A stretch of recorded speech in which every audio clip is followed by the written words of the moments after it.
Sec Benny, I just wanted to run some numbers by you. I know Gretchen saw 25,000, but I was actually also raking through old reports. Now, from June, you said you were already doing that profiling and the review of POGOs.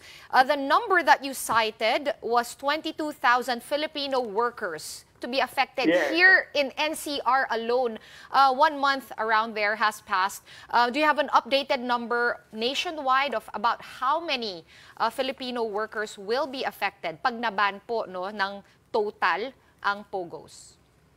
Actually, kasi ang concentration ng mga nag-ooperate ng POGO ay nasa NCR, no?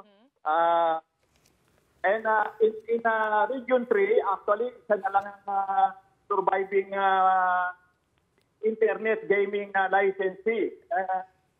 The other regions, actually, we are awaiting confirmation. But as I have been informed, per the PAGCOR head count, there are only 43 operating right now. And actually, they have rebranded POGO to IGL. So, POGO right now is a no-no as far as PAGCOR is concerned. And we are closely coordinating with them. In fact, out of these existing companies, around 28 of them have submitted the completed profile of workers who might be affected.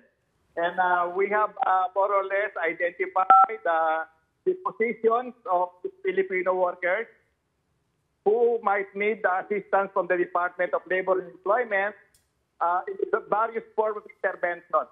Secretary, you say you've been profiling the workers, right? So who are they? What is their general age demographic? Are they mostly male or female? Are they college educated? Who are these people? It's a mix. It's a mix, no? Pero mas maraming ang per the records provided by me, to me, via the National Capital Region, mas marami ang kababaihan doon sa kanilang binigay na initial na data.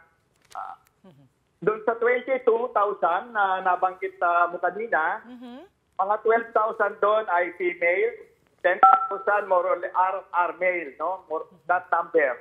Marami sa kanila, mga encoders, admin staff, at saka yung nandoon sa SR and finance staff ng nasabing mga kumpanya. And do we have any ideas, Sec Benny, kasi usap-usapan lagi na mataas daw magbayad yung mga POGO.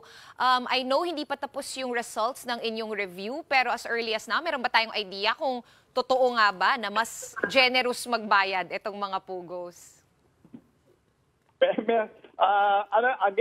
Iba-iba din ang sweldo, depende dun sa klase ng trabaho. So, meron pa rin mga minimum wage earners. Okay. Kikita ng range sa 30,000 to 40,000. Pero I think we will be able to complete the study so that nabanggit ko kanina, ano ba ang pwede naming gawin in terms of upskilling, training, employment facilitation, as well as to be providing them specialized projects or livelihood grants. Some of them might not be probably open to looking for other jobs, but we'll try to help them out on the basis of the programs of the Department of Labor and Employment. In May, DOLE announced that you stopped issuing AEPs, Alien Employment Permits, which the foreigners need to work here in the Philippines. Can you confirm that that is still in place, and what is the plan there? We are specifically looking at POGO, no, wala na yang kung hindi na siya pumaloob doon sa operations na ginawa ng ating pong PAGCOR na IGL, masyado na ang stricto ang pagbibigay ng alien employment permit. Pero meron pang ibang mga foreigners na hindi naman sa POGO nagtatrabaho at yan naman ay pinapahintulutan pa rin natin, pero nakasubject yan sa tinatawag na labor market test. Ang ibig sabihin lang yan, kung may available Filipino na pwedeng gawin trabaho, dapat ang may preference ay ang Pilipino. Yeah.